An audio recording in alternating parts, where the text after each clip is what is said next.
Hi friends, this video shows how to enable VRR, variable refresh rate on PS5 console. Please don't forget to subscribe this channel. Please like and share the video. First go to settings. Select settings icon from top right corner. Go down. Select screen and video. Then select video output. Here go down. Select VRR. You can see right now VRR is off. Let me turn on. Select it. Select automatic. See, it says your TV does not support VRR. Okay, so let me select information for the connected HDMI device. Select it.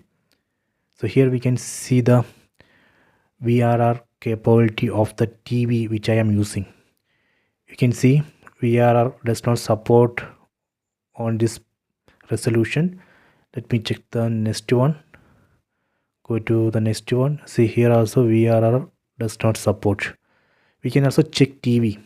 Check TV settings. If TV has option to enable VRR, enable it.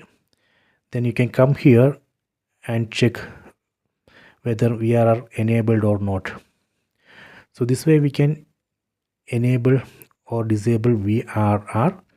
I hope you have enjoyed this video. Please subscribe this channel. Please like and share the video.